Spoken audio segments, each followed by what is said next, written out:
Hey family, welcome back to the channel. So I've been married for a year now. My 1 year anniversary was actually on March 22nd that just passed.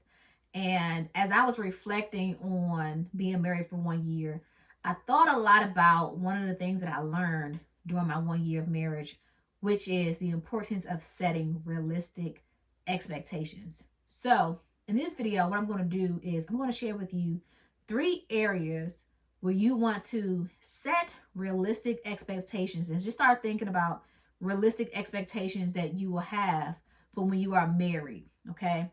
Now, I'm going to share just 3 areas in this video. However, if you want to see me do like a part 2, feel free to hit the like button. Let me know. You can also leave your thoughts down below in the comment section. With that being said, we're going to get straight to the video. All right. Number 1. So when it comes to this idea of romance, so I wanted to start with this right away off the bat because I know even for myself, one of the things that I had to learn and realize being married is that what you see in the movies, it's not real. What do I mean by that? Meaning when you're married, especially during your first year of marriage, a lot of that time is being spent learning each other. You're blending together, learning different routines, different likes, preferences, and getting used to the new role of being a husband, being a wife, also about working and also parenting. And so it's unrealistic to think that you're going to have romance 24/7. It's unrealistic to think that the things that you did when you were dating, you're automatically going to continue to have that in your first year of marriage, right? Not to say that you won't ever experience those things, but a lot of times the movies can set us women up for disappointment and frustration because it shows when you're dating, you're getting the roses and the flowers and you going on dates every other, maybe twice a week or maybe once a week. And it's just all grand, right? But that's just not realistic to expect that you're going to continue to have that as frequent, especially early on. So you want to be just be very realistic about what you expect in the area of romance. And say, for example, you may be used to a certain kind of romance, but now with your new partner, maybe they may not be the most romantic. And so you also have to give them time to learn how to be romantic and to adjust to your expectations. So that's just one thing that you want to be mindful of when it comes to setting realistic expectations. A second area, this is another huge one. Second area you want to be mindful of is your happiness and ultimately who's responsible for your happiness. So what do I mean by that? A lot of times, again, thanks to social media, thanks to the movies, we get this idea that you get married so that this person can complete you, so that this person can bring you happiness. But that's a lot of pressure to put on someone. So ultimately, we're responsible for our own happiness. Now, the person you're with, they should aid that, but they should not be your sole happiness. Because what happens when you have disagreements?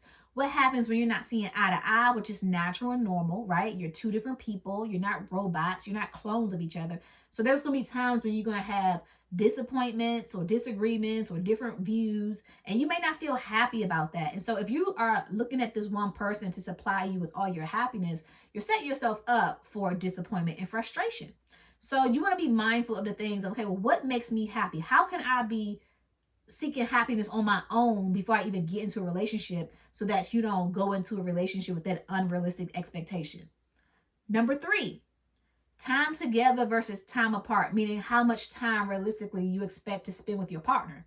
So if you're a person and you thinking, well, when I get married, I'm gonna be with this person all the time. We're gonna be together all the time. We're gonna just be loving on each other and just gonna be great. We're gonna just be together and always together. Well, one, that's not realistic, right? Again, we have work to do. Okay. We still have family, right? Family that we had before we got married. And so it's important that we continue to cherish those relationships, whether it's your parents, your siblings, right? You don't want your spouse to feel guilty for still wanting to go hang out with his mom,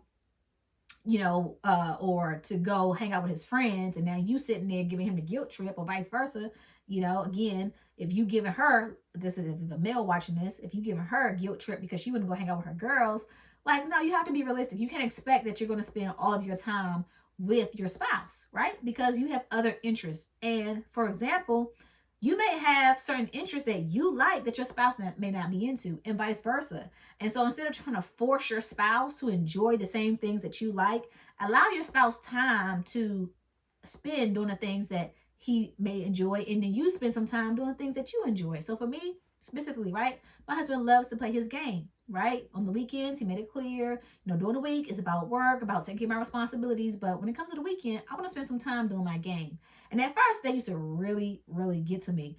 But then I realized that, well, how is that fair to him that he wants to do his recreation as far as spending his game? But for me, my recreation is going on a hike or painting, right? And so I'm not going to force him to enjoy hiking or to enjoy painting if that's not what he's into. And but at the same time, that gives me an opportunity to enjoy some time alone. And that's healthy for a relationship, right? You don't want to be together all the time. So time together versus time apart. And if you're a person and you don't have any hobbies or you don't have anything that you're into, then you want to make sure that you develop your own hobbies and interests before you even think about getting into a marriage. Because again, that's going to set you up for unrealistic expectations. Well, having unrealistic expectations as far as how much time you spend together versus apart is going to set you up for unnecessary disappointment. So, quick recap. One, you want to make sure that you are just being considerate or really thinking about the expectations that you have as it pertains to romance. Number two, as it pertains to happiness and who's responsible for it. And number three, time together versus time apart. If you found this video helpful, please let me know by hitting the like button, okay? Also, feel free to comment down below and let me know your thoughts. What are some unrealistic expectations that you have heard that people have as it pertains to relationships? Put them down below in the comment section. And if you have not already done so, make sure you go check out my website at www.nasheiasmith.com, where you can sign up for a free coaching session. And yes, I'm looking at my notes, y'all, because I have a lot that I'm responsible for right now, and it helps me stay on track. So anyway, for those of you who are wondering, like I said, go on the website, sign up for a free coaching session, sign up for the monthly newsletter.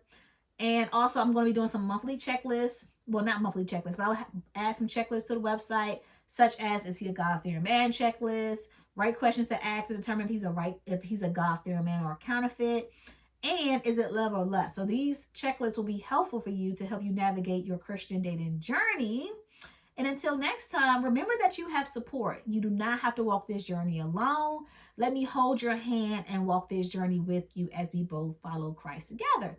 So with that being said, until next time, be blessed, stay blessed on purpose. Take care. Bye-bye.